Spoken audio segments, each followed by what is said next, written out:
En aquel pedazo olvidado de tierra, rodeado de montañas y de vientos que hablaban solos, vivía don Marcos, un hombre sencillo, de manos marcadas por la azada y corazón moldeado por la fe. El amanecer, para él, empezaba con una oración. No pedía riquezas ni suerte, sino fuerza y serenidad para aceptar lo que viniera. Era un hombre que conocía el peso de la vida, pero también el sabor de la gratitud. Su casa, modesta, hecha de barro y madera, guardaba una paz que ningún dinero podía comprar. Su mundo giraba en torno a pocas cosas. Su hijo Felipe y los 2 caballos que lo acompañaban desde siempre, Monchi, el negro imponente de ojos que parecían entender las palabras, y Susi, la blanca mansa, tan dócil que parecía sentir el ánimo de quien la tocaba, eran su compañía, su fuerza en el campo y de algún modo parte de la familia. Los vecinos decían que don Marcos era un hombre de otro tiempo, de esos que creen que todo lo que sucede lleva la mano de Dios. Y él no lo negaba. El hombre puede arar la tierra, pero es Dios quien manda la lluvia, repetía con una calma que desconcertaba a muchos. Felipe, aún joven, veía a su padre como un misterio.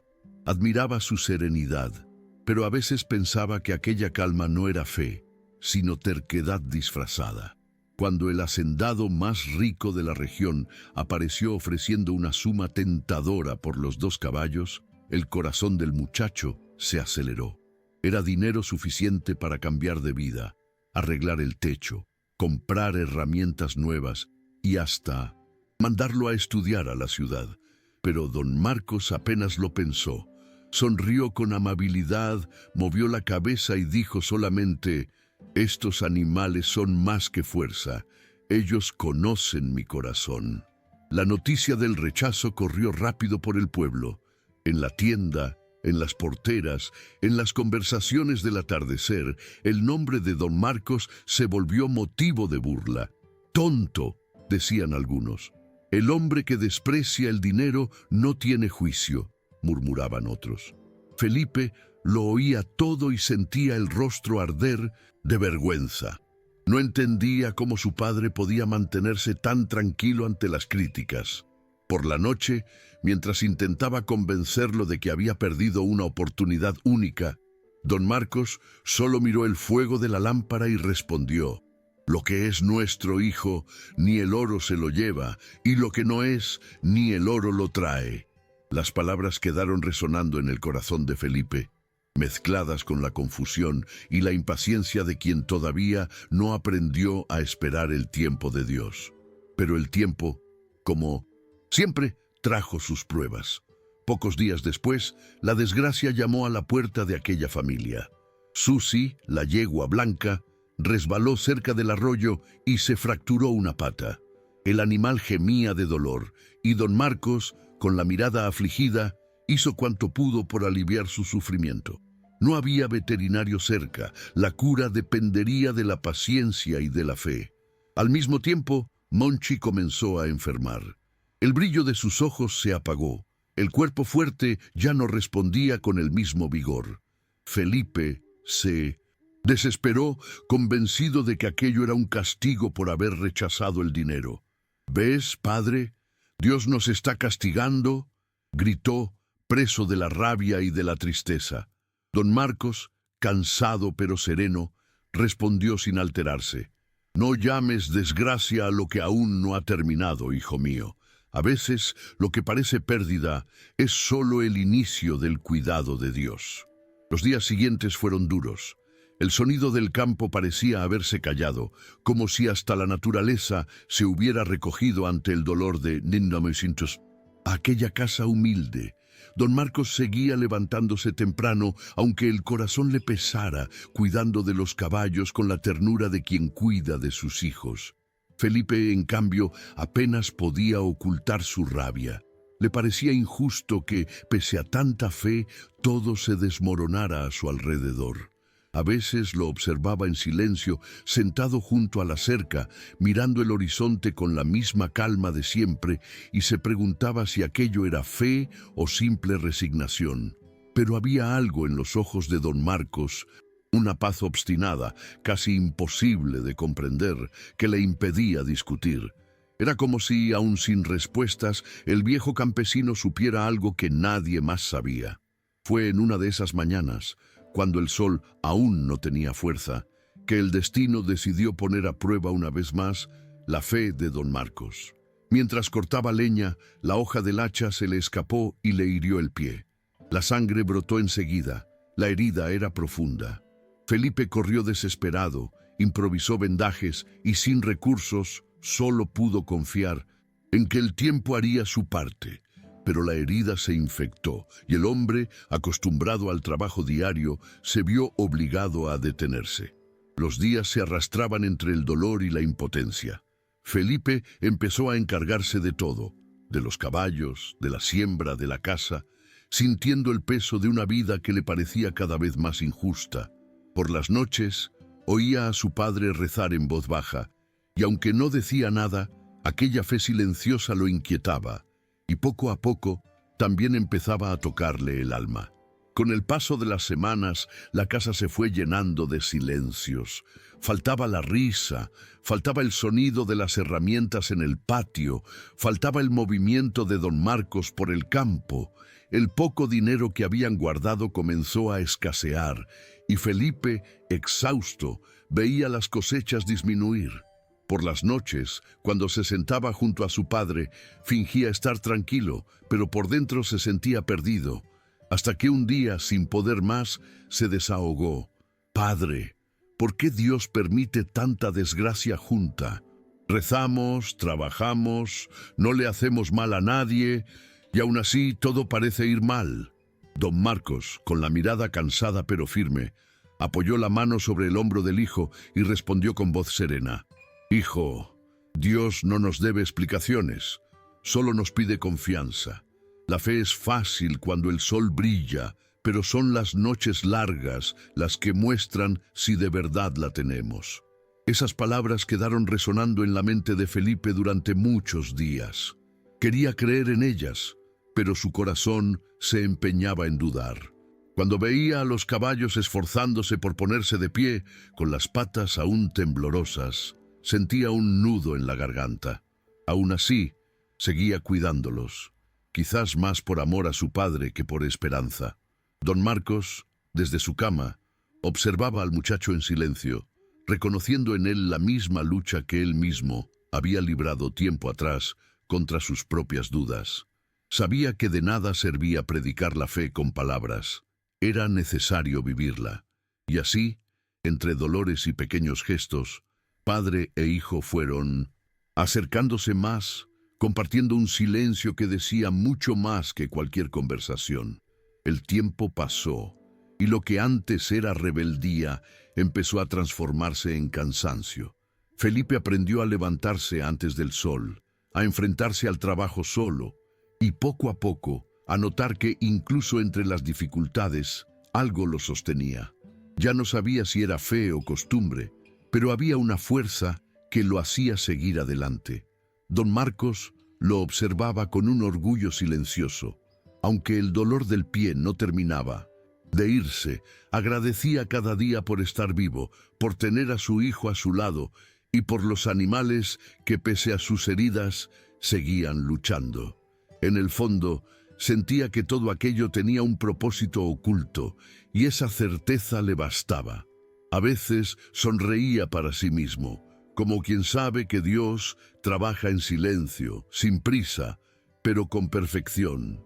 Una tarde calurosa, mientras Felipe deshierbaba el terreno, el sonido de cascos y voces se acercó por el camino.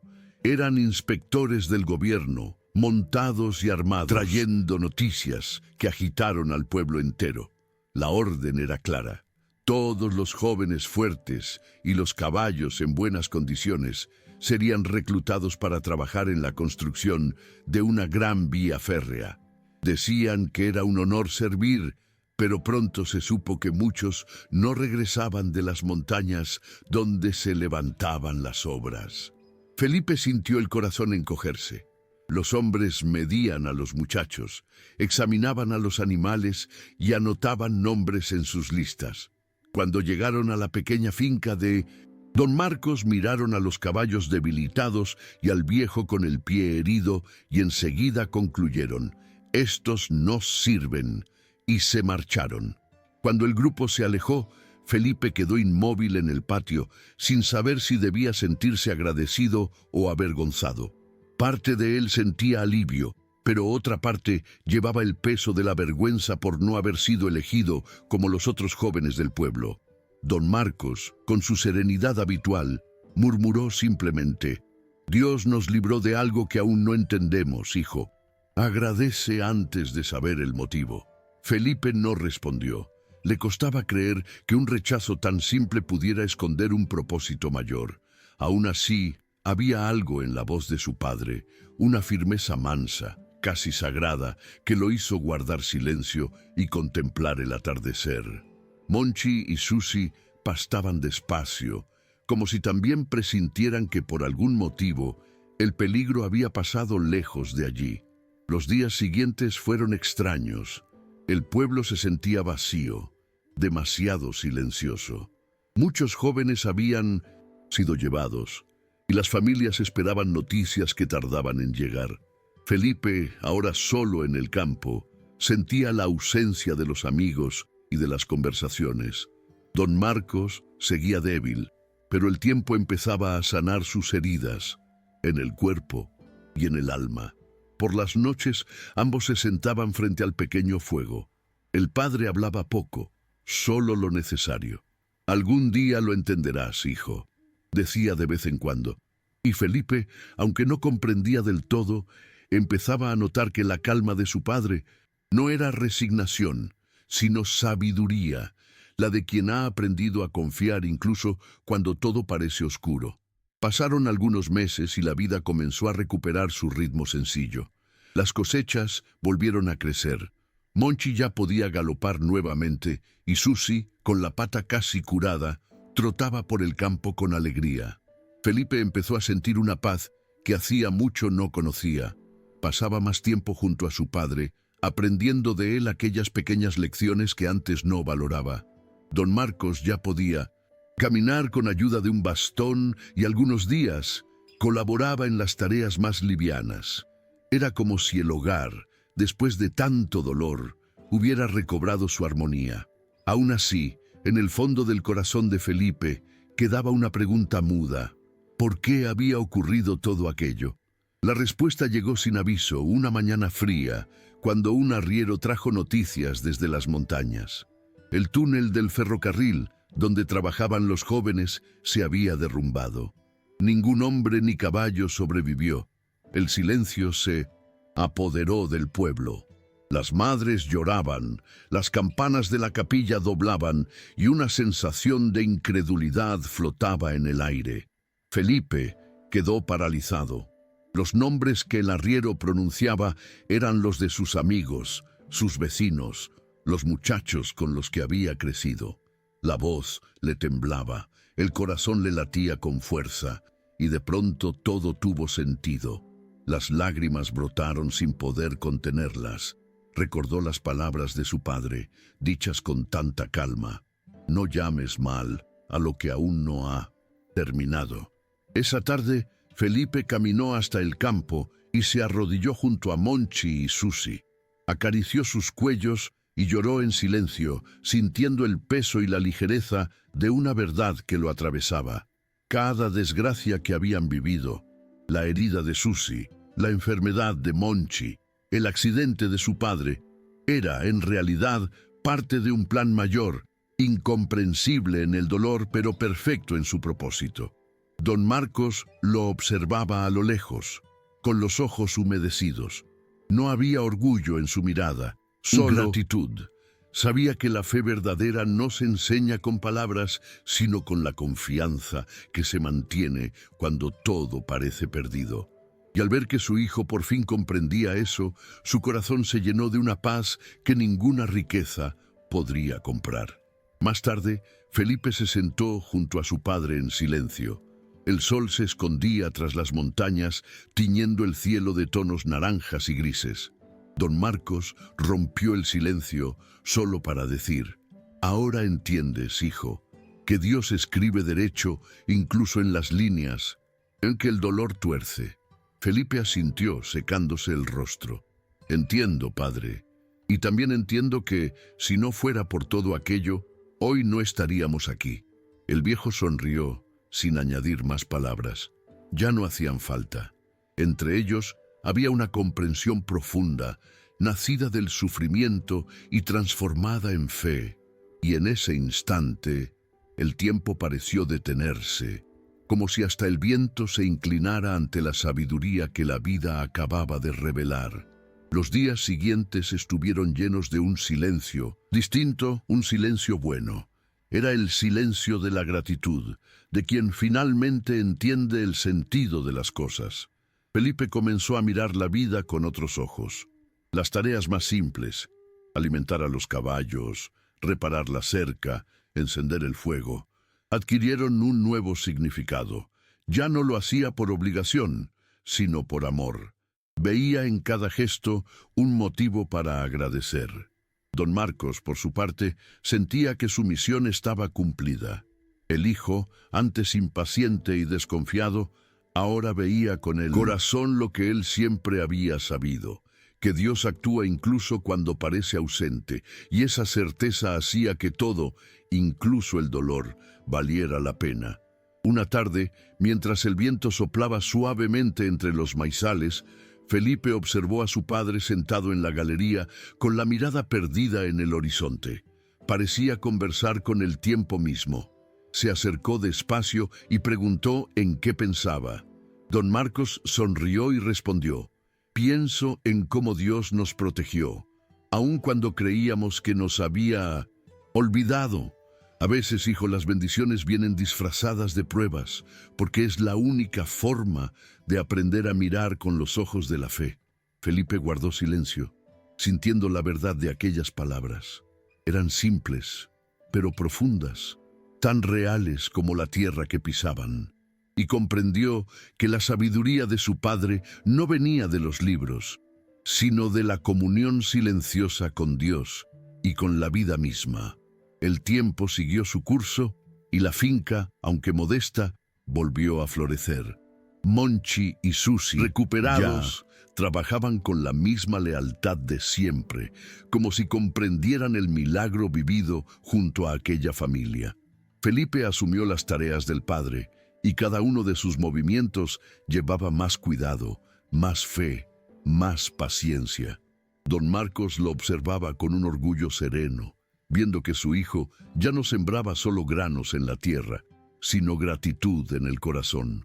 A veces pensaba que quizá el verdadero milagro no había sido escapar de la tragedia, sino aprender a ver a Dios en las cosas simples, en el tiempo justo e incluso en el dolor que parece sin sentido. Una noche, después de la cena, Felipe encendió la lámpara y se quedó mirando la llama danzar. El padre ya descansaba en su habitación, y el sonido de los caballos afuera llenaba la casa de paz. Recordó todo lo que habían vivido y comprendió que la fe de don Marcos no se basaba en certezas, sino en entrega, en entender que el control nunca fue nuestro. Felipe cerró los ojos y agradeció en silencio, no porque todo hubiera salido bien, sino porque había aprendido que incluso el sufrimiento tiene un propósito. Afuera, el viento soplaba suave y él se prometió a sí mismo no volver a dudar del tiempo de Dios. Con los años, don Marcos envejeció en paz, rodeado de lo que realmente importaba: su hijo, la tierra y los 2 caballos que, ahora encanecidos, aún lo obedecían con ternura. Felipe, ya maduro, llevaba la finca adelante, siempre guiado por las enseñanzas del padre. Había días difíciles, como siempre los hay, pero ya no había desesperación. Cuando algo se salía de control, recordaba la voz serena que le enseñó a esperar, y el corazón se aquietaba. El tiempo no le quitó a don Marcos la fe ni la sonrisa, solo le dio más calma. esa calma de quien aprendió que todo lo que viene de Dios tiene su porqué, aunque el hombre no lo entienda. Una mañana tranquila, don Marcos se despidió de este mundo del mismo modo en que había vivido, en silencio y con el corazón en paz. Felipe lo encontró sentado en la galería, mirada fija en el horizonte, como si simplemente se hubiera quedado dormido contemplando el amanecer. Había una sonrisa leve en su rostro, y allí, entre el relinchar de los caballos y el canto distante de los pájaros, Felipe comprendió que el ciclo se había cerrado. Lloró, pero no con rabia. Lloró con gratitud, porque sabía en el fondo del alma que su padre solo había vuelto al lugar de donde venía, al descanso de quien ha cumplido su misión. Y en aquel campo, ahora bañado por la luz suave de la mañana, susurró con fe: nada fue en vano.